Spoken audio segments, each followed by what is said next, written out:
E aí, pessoal, vamos então para o terceiro vídeo, ok?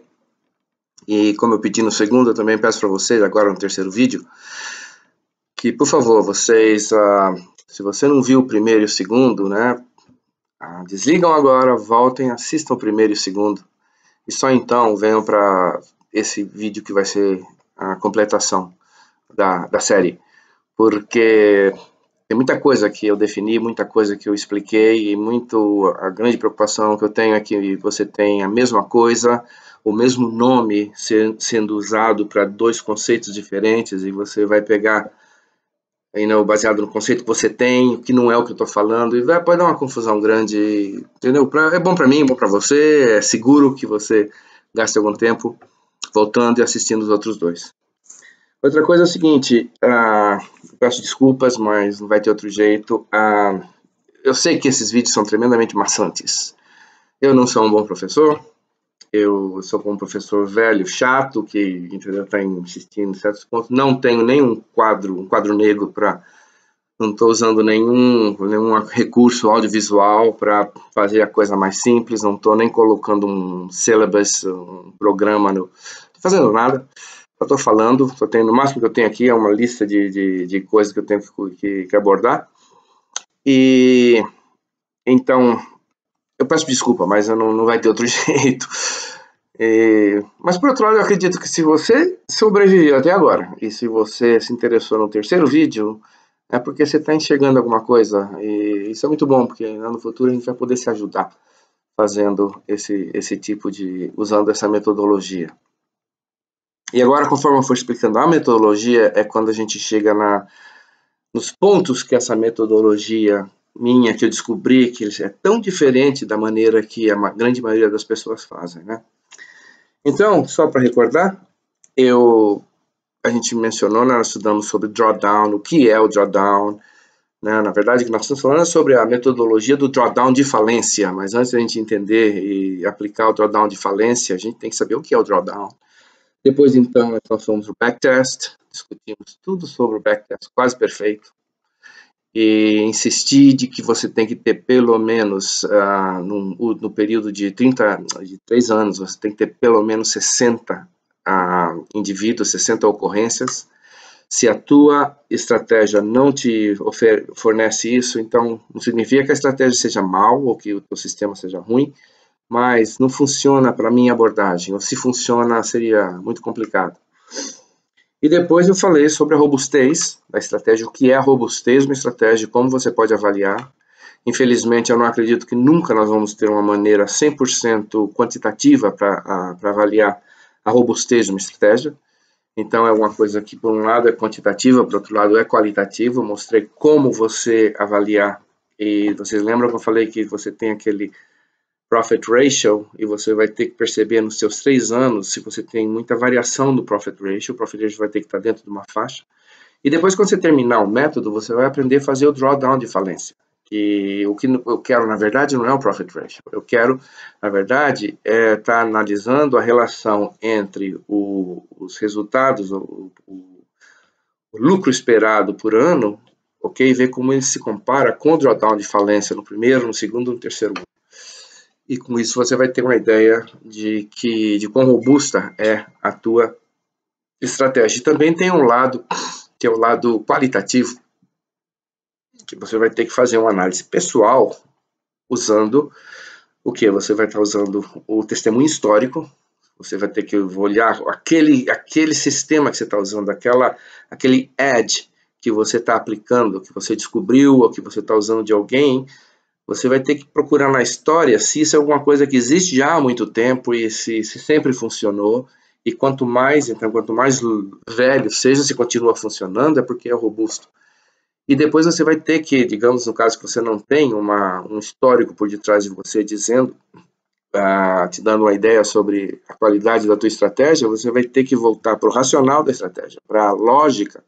Vai ter que encontrar uma lógica baseada nos princípios de ineficiência de mercado, então da psicologia de massa, e com isso você vai conseguir dar uma ideia de o quanto robusto é aquela ideia, aquela estratégia. E basicamente você vai ter que estabelecer um sistema que é Eu uso o FMEA, que a gente usa em engenharia mecânica, mas basicamente qualquer sistema é muito típico toda vez que você tem uma análise sensorial.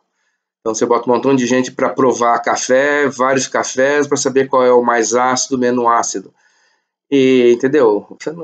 É sensorial, você não vai poder fazer aquilo quantitativamente. Então, provavelmente você vai estabelecer uma escala de 1 a 5, e cada um que prova o café A, café B, o café C, ele vai falar, isso aqui é ácido no nível 5, isso aqui é ácido no nível 4. Na minha área, eu sempre trabalhei com engrenagens, né, com caixa de engrenagens, e a maior parte da minha vida foi na indústria de automóveis. Então você tem, quando você está trabalhando numa transmissão mecânica e chega no final, você está montando ela, você vai ter uma série de testes de sensores, de acelerômetros, microfones, para analisar uma a uma, para ver se o ruído é aceitável, mas independente de toda essa parte instrumental, você vai ter que ter uma cabine anecoica, e você vai pegar vários operadores e eles vão então vão mudar as marchas e vão escutar o ruído e vão falar, a primeira marcha está com ruído de 4, a segunda marcha está com ruído de 3. E aí, como você faz isso com várias pessoas, eles mais ou menos são treinados de forma típica análise sensorial. Quem mexe com alimentos ou quem mexe com ruído, qualquer outra coisa assim. E a mesma coisa a gente vai ter que usar para a robustez da estratégia. Você vai ter que ser capaz de, digamos, uma estratégia muito robusta, que usa um racional que é muito confirmado, que não tem as probabilidades de quebrar muito pequena. Então você tem, digamos, uma robustez 5, depois a outra menos 4, 3, sei lá, você vai ter que fazer o teu método. Okay? Então vamos continuar. Nesse ponto, uma vez que você tem tudo isso, o que você tem? Você tem uma série de lucros e perdas de pelo menos 60 pontos. E, logicamente, você também tem uma curva uma equity curve, ok? Como que a tua coisa sobe, como o saldo da tua conta está subindo. E, na verdade, o que é? A acumulação dos seus lucros e perdas, ok? Então, você tem uma perda, você soma com o próximo outra perda, mas o sócio que é o próximo que é outro lucro, e você vai, então, vendo como o teu saldo, o teu equity está subindo no tempo. Ok. E se você fez a tua análise certa, e se você confia na análise que você fez, a esse ponto você pode fazer, um momento só, aqui. Então é o seguinte, se você fez a análise certa, você nesse ponto, você vai poder dizer o seguinte, eu tenho essa equity curve dos últimos 3 anos, contanto que a estratégia não quebre, os próximos 3 anos, a curva de equity para os próximos 3 anos vai ser bem semelhante à que eu tive nos últimos 3 anos. Okay? Nos próximos 3 anos, ela vai repetir o que teve no próximo 3 anos, a menos que a estratégia quebre. E eu sei que lá no mundo lá fora, você é muito nerd, muito garoto super inteligente e super esperto, e eles vão falar, o que você está fazendo? Você está binarizando, você está falando ou a estratégia quebra ou ela não quebra. Na verdade, não é bem assim. Ela pode quebrar, ela pode não quebrar, mas ela pode ter um comportamento mais ou menos no meio. Ok, isso é verdade, mas o que eu posso te garantir, porque eu já fiz essa avaliação, é que se você faz a tua análise binária, você considera ou quebra ou não quebra, você está dentro da segurança, ok? Você vai estar cobrindo, você não precisa se preocupar com alguma coisa que acontece no meio. Ou seja, o que acontece se ela quebra é sempre pior do que acontece no meio. O que pode acontecer se você tem uma estratégia que não quebra, mas que muda de comportamento para menos, o risco que você vai estar correndo é o mesmo. Você não vai perder mais dinheiro do que você perderia. Provavelmente, a expectativa de lucro para cada ano vai cair. Mas eu creio que nesse ponto todos nós entendemos e concordamos que o que é importante no investimento não é o lucro que você tem, exatamente o que você previu. O importante no investimento é que a tua perda nunca seja acima daquela que você estimou e fez todo o teu plano. Em outras palavras, lucro é um resultado, é um efeito colateral. Você está preocupado que vai fazer a tua análise profunda e vai ter certeza que você não perde mais do que um certo tanto. Porque se você ainda não chegou nesse ponto, então eu digo, ó, cuidado, viu? Cuidado, porque a nossa ênfase, é claro que a gente quer lucrar, se você não quisesse lucrar, não tem razão de você estar fazendo todo esse esforço, etc. Mas os teus olhos não devem estar no lucro, os teus olhos têm que estar do outro lado, a máxima perda que você pode suportar e como você tem certeza que você nunca vai perder mais do que aquilo que você pode suportar. Okay? E então, como eu falei, chegou nesse ponto, você fez toda a análise, você confia no que você fez, porque um dos problemas que você tem, tudo que envolve estatística, é que você não tem como validar. Uma vez que você fez uma análise estatística, você encontra um resultado, e uma vez que você tem esse resultado, você não tem como tirar prova. Né? Por exemplo, digamos, eu sou um candidato a prefeito na cidade interior do estado de São Paulo. E eu contrato um estatístico para saber qual é a porcentagem da população que pretende votar em mim. O cara chega no fim e fala, ó, 30%, a intenção de voto, 30% o pessoal quer votar em você. Aí você fala, eu não concordo com esse número, dá um jeito, vou tirar a prova porque eu acho que está errado. Que prova você vai tirar? Não tem como. Em outras áreas, por exemplo, eu trabalho com elementos finitos, com cálculo de tensão e deformação em peças. Eu já não faço mais isso, mas eu trabalhei com isso, então eu entendo bem essa ideia. Recentemente a gente está fazendo análise, é um rotor enorme, um rotor de um motor elétrico que é mais alto que essa casa. E, na verdade, o pessoal de análise fez todo o método numérico para determinar as tensões e encontrou uma tensão muito alta num ponto que a gente fala, não pode ser, mas era um ponto difícil de acesso dentro do rotor, precisava de um cantinho lá, e naquela região estava dizendo que você tinha uma tensão muito alta. Então a gente fala, não, acho que esse modelo está errado, não, esse modelo não, eu tenho certeza. Aí vamos conversar com o analista, quais foram as tuas assumptions, né? Os teus assumimentos, ou as tuas hipóteses. Eu fiz assim, eu segurei, eu constrangi a peça nessa posição, não sei o quê. Tudo parecia bom. Então, eu disse, ok, vamos fazer o seguinte, vamos fazer uma peça pequena, fazer um mock-up, com a mesma geometria da grande, e é difícil chegar naquele ponto, mas vamos fazer o seguinte, vamos colocar strain gauges, extensômetros, na parte que a gente consegue ter acesso, vamos aplicar uma carga parecida e vamos ver o resultado, vamos ver se bate com a análise, porque se bater com a análise, a gente tem uma evidência grande que o outro ponto lá no fundo, que é difícil de acesso, também foi calculado corretamente. Muito bem, então você pode fazer mas estatística você não pode. Você chegou no número, ok, essa é a probabilidade. Você fala, não gosto desse número. Como é que você vai? Você vai ter que fazer tudo de novo. E se você não fez certo a primeira vez, você vai ter que... Então, se você não foi sério da primeira vez, eu tenho medo que você também não vai ser sério da segunda vez. Então, tudo isso é característica da minha metodologia. Você tem que chegar nesse nível, quando você chega no nível que nós chegamos agora, que você tem a equity curve com pelo menos 60 pontos, você tem que acreditar naquilo. Ok. Então, por que eu estava falando isso? Sim. É o seguinte. Quando você chega nesse ponto, como eu falei, você tem 3 anos, e você sabe que a menos que a estratégia quebre, nos próximos 3 anos, a equity curve vai ser muito, muito semelhante à que você tem.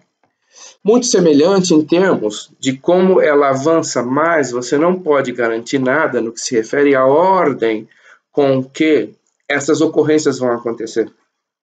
Ok? Em outras palavras, digamos que na tua equity curve original você tivesse um ganho, uma perda, um ganho, uma perda.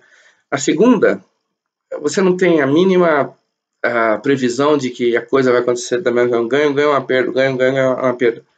Por quê? Porque a grande maioria das estratégias, pela própria natureza, você tem os teus resultados desacoplados. Ou seja, cada ponto, você for ver a distribuição, ou seja, a sequência com que esses ganhos e essas perdas acontecem nos 3 anos que passaram, é totalmente aleatório. Sempre? Não. Às vezes você vai descobrir que eles são acoplados. Bem, tem boa notícia. Primeiro é o seguinte, se você, depois estudando a tua equity line, primeiro é o seguinte, você quer saber se eles são aleatórios ou não, você pega aquela sequência, como eu falei na internet, você vai encontrar em vários sites, e você pode download, até numa planilha de cálculo de Excel, você pode calcular a aleatoriedade daquela sequência, a randomness, ok? Mas eu aconselho, se você quiser fazer isso, você tem que estudar e você vai ter que aprender exatamente quais são as hipóteses, assumptions que aquele método está assumindo. Ou seja, não é simplesmente colocar a lista lá e apertar um botão. Okay? Novamente, é garbage in, garbage out. Entra com lixo, sai com lixo. Mas então, a maneira, normalmente, se você tiver esses 70 ou mais números na tua equity curve, e se você rodar um teste de aleatoriedade, você vai descobrir que eles são aleatórios. E se eles não são, se você fazendo esse estudo, você vai descobrir, digamos, vou dar um exemplo, assim, que você tem assim, se descobre que num período de 3 meses, se você teve uma perda, num período de um mês, você teve uma perda. Ainda começa a contar 30 dias, você teve uma segunda perda, se você tiver uma outra entrada ainda no período de 30 dias, a chance de também ser uma perda é muito maior do que de ser um ganho. Por exemplo, se você descobre isso, alguma coisa, algum tipo de edge na tua curva de equity, veja bem, eu não estou falando em encontrar um edge na curva de preços, na progressão de preços do teu instrumento. Estou falando de encontrar um edge na progressão da tua curva de equity. Normalmente, se você confirmou que realmente é assim que funciona, você pode eliminar. Por exemplo, se você sabe que você tem, dentro de um espaço de 3 meses, se você tem uma perda, seguida de um espaço de um mês, uma segunda perda e ainda uma terceira coisa que acontecer naquele período de 3 meses, a chance é 90% de ser uma terceira perda, o que você faz? Você estabelece um filtro. Se entrou uma vez, perdeu, entrou outra vez, perdeu. Se tem uma tentativa de entrada na terceira vez, ainda não completou 30 dias, não entra. Ou então você entra com metade da tua posição, do número de contratos, você reduz talvez para um 20%, sei lá. Eu quero dizer o seguinte, se você descobre que essa tua equity line, os pontos dessa equity line não são aleatórios, às vezes você vai conseguir até melhorar a tua estratégia. Número 1. Número 2.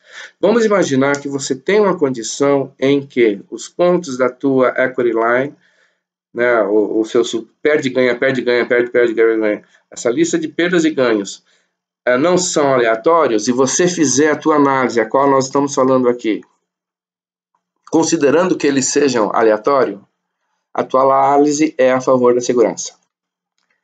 Eu estou dizendo isso porque eu tenho um amigo que ele é engenheiro, mas ele sabe tudo o que existe para se saber na área de estatística. E eu expliquei para ele, ele olhou, foi lá, mexeu na máquina dele, e ele falou, não, fica tranquilo.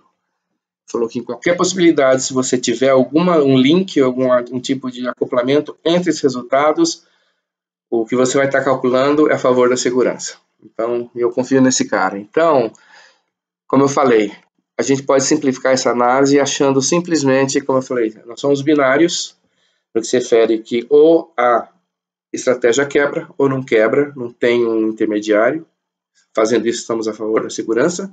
E segundo, nós também estamos usando esse princípio de que a disposição de cada um desses eventos, dessas ocorrências da minha amostra, se distribuem aleatoriamente. E fazendo isso também, eu estou a favor da segurança. E a maioria das vezes, isso é o que realmente acontece. Muito bem.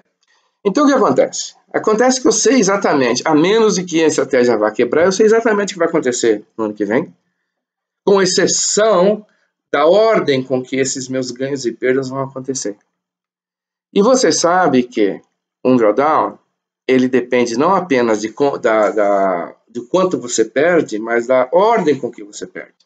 Né? Se você tem, por exemplo, perda um ganho, perda um ganho, perda um ganho, seu drawdown é muito baixo. Se você tem perda, perda, perda, perda, ganho, ganho, ganho, ganho, seu drawdown é muito alto. Então, o que seria meu drawdown de falência? Qual é a minha o primeiro chute para o meu drawdown de falência?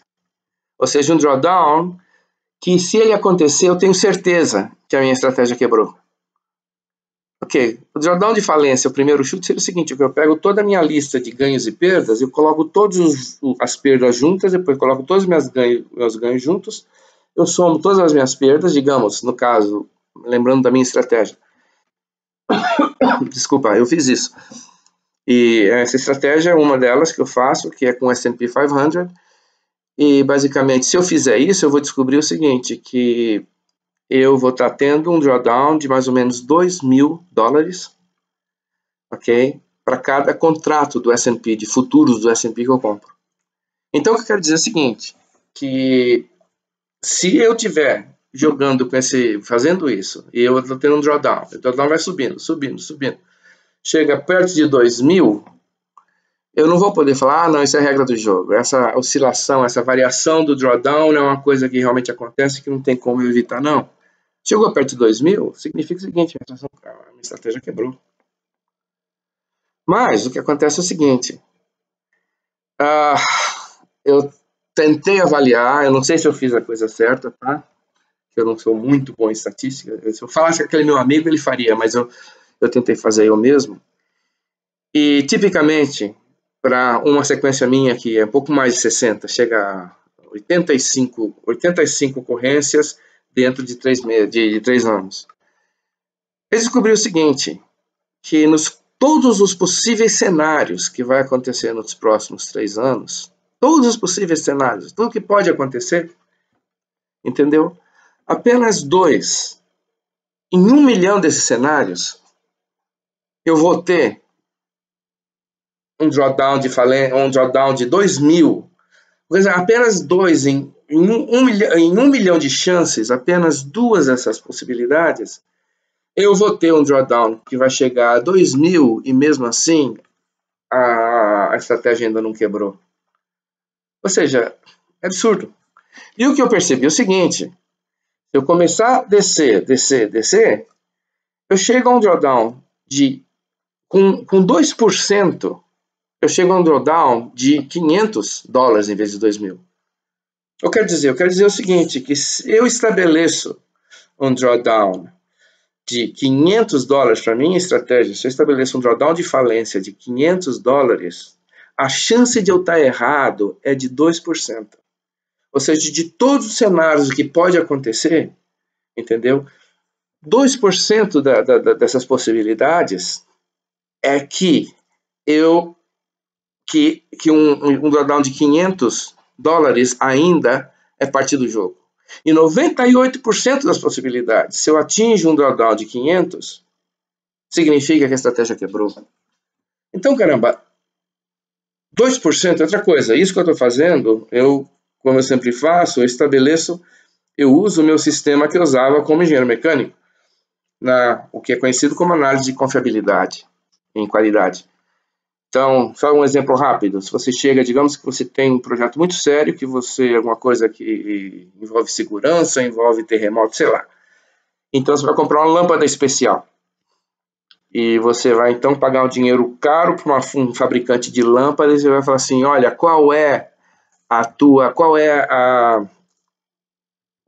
quantas horas a tua lâmpada sobrevive antes de quebrar?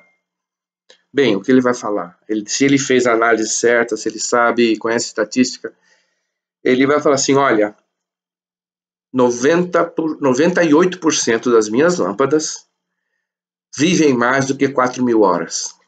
É tudo que ele pode falar. 98% das minhas lâmpadas vivem mais do que 4.000 horas. Então, basicamente, é o que eu estou fazendo aqui. eu estou dizendo o seguinte, que 98% de todos os possíveis cenários para os próximos 3 anos, o meu drawdown não vai passar de $500. Bem, como eu faço isso? Você pode fazer mais ou menos sofisticado, ok? Basicamente, você vai fazer o seguinte, você vai pegar essa tua lista das ganhas e perdas, e você vai descobrir, como eu falei, se você quiser ser ultra conservador, você joga todos as perdas juntas e você vê quanto que você perdeu ao máximo, aquele é o teu pior dos drawdowns. Mas isso não é realista, não é realista. Desculpa. Então, o que você vai fazer é o seguinte, você vai pegar essa lista e você vai embaralhar essa lista. Várias vezes você embaralha de uma maneira, você embaralha de uma maneira, e aí você pode usar, existem vários métodos para simplificar a tua análise. Um deles, é claro, é Monte Carlo. Monte Carlo vai fazer isso.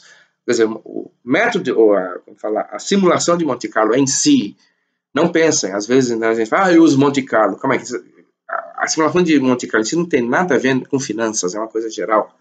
É uma maneira, um approach, uma abordagem que você vai entrar com, você vai aleatoriamente encontrar os teus inputs, em vez de você tinha que fazer uma análise que você ia ter que fazer o cálculo 100 mil vezes, você consegue derrubá-la para 1000 vezes e às vezes a precisão é razoavelmente quase que igual. Mas então, usando Monte Carlo, usando outros sistemas, o que você tem que fazer é o seguinte, você vai ter que pegar essa tua lista de perdas e ganhos e você vai ter que embaralhar ela várias vezes, e depois você vai ver como o drawdown resultante se comporta. Então, como eu falei, tem muita gente que faz... Ok, na minha história, como eu comecei? Eu comecei a fazer o seguinte, eu vou embaralhar ela 100 vezes, eu consigo 100 números diferentes para o meu drawdown, eu jogo ele, faço assumption, assumo a hipótese de que eles são, que é uma distribuição normal, jogo na planilha de cálculo, eu vejo qual é a minha média, qual é o meu desvio padrão, e aí eu faço o seguinte, eu vejo qual é o drawdown que eu tenho com 2 sigmas, porque se eu encontro a posição de 2 sigmas no positivo, significa que eu só vou estar usando toda a curva com menos de 2%, porque 2 sigma você tem 2% em cada cauda, sendo 2 sigmas em campo, compreende 96%. 2% do outro lado de cá, 2% do lado de cá. Então, como eu só estou interessado nos drawdowns que são acima de um determinado valor, eu estou dizendo de 2%, 98%, então, de certeza.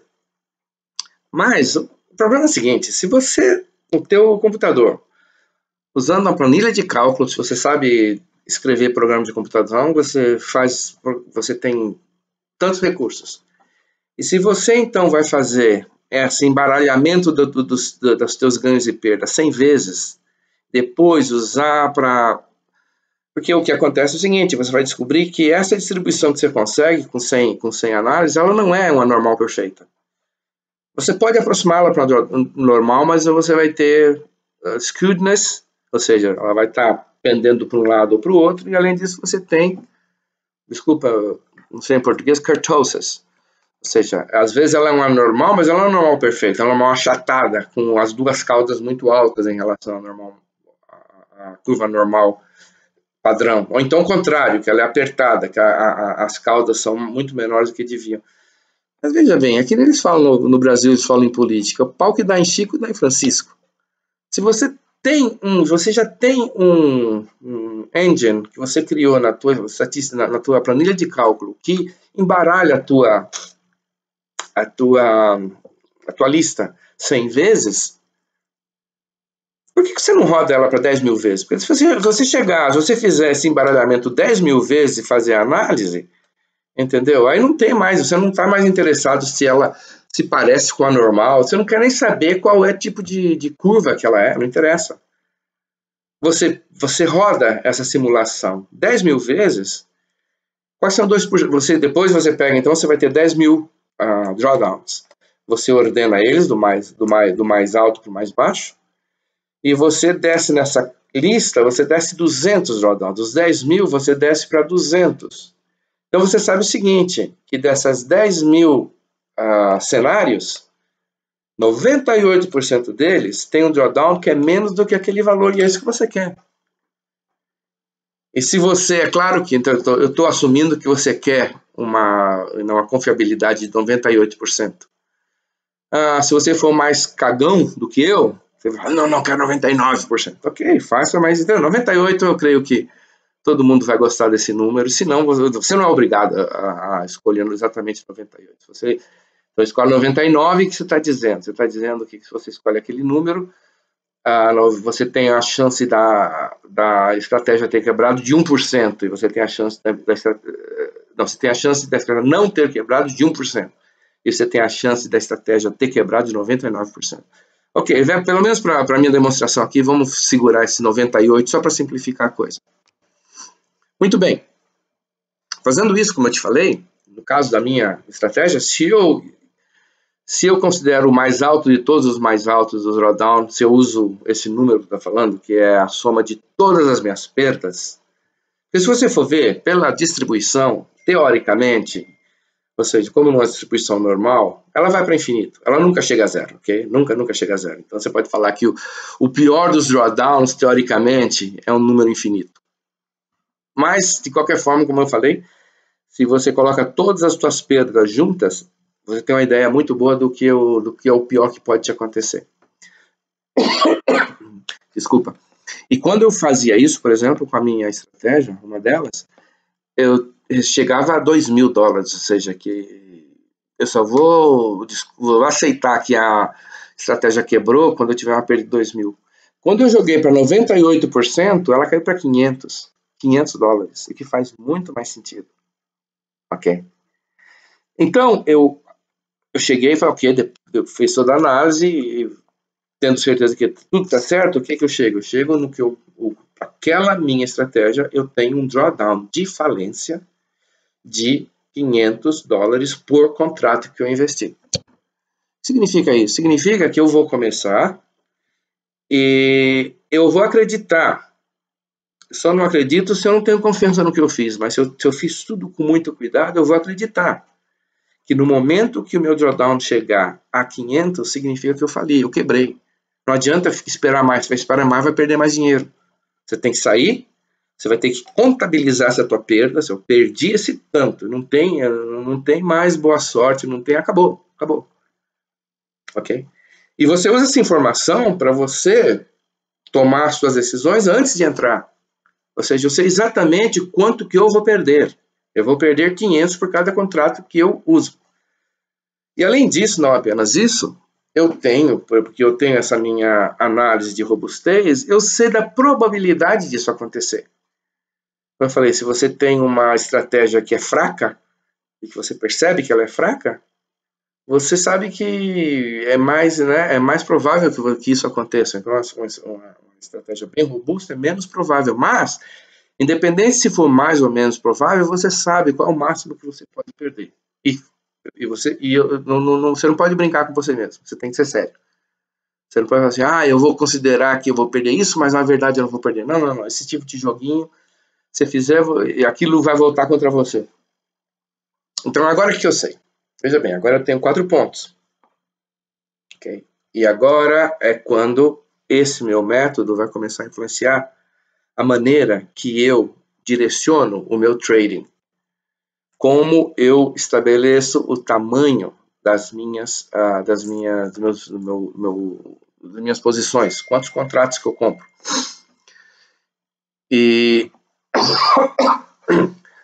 Desculpa. Então, basicamente o que eu vou fazer? Eu acredito nesses números. Nesse ponto eu tenho 4, tudo que eu fiz resultam em 4 números, 4 fatores que vão direcionar o meu trading. Primeiro número, logicamente qual é? É a margem necessária.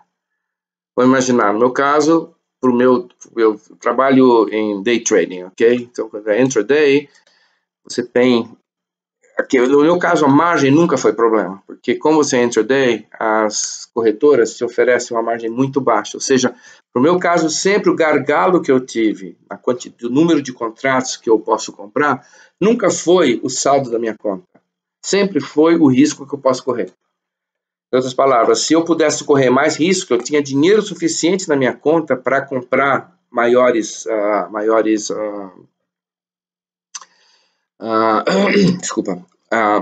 volumes e maiores posições.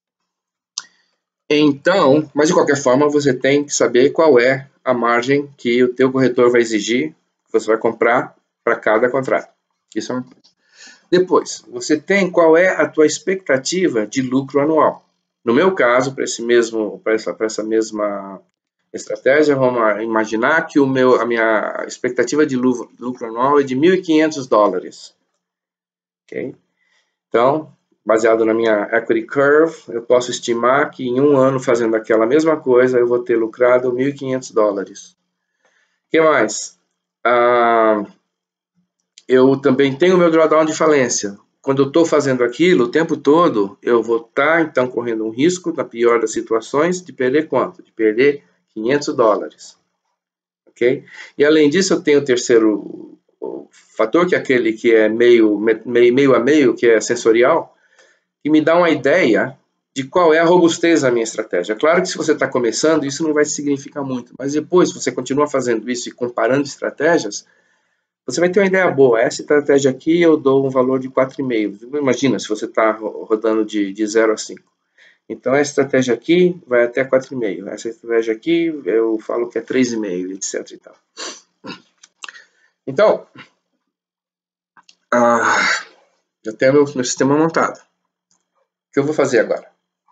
Eu vou estabelecer... Caramba. Será que eu devia parar de novo? Eu vou parar de novo. Deixa eu tomar uma água e eu vou continuar logo em seguida. Mas vamos quebrar esse em mais 1 ou 2 vídeos e depois eu continuo, ok? Eu vou voltar e agora então vamos continuar eu tendo essas informações, como eu vou como eu vou dimensionar o tamanho das minhas posições. Ok? Até mais. Bye, bye.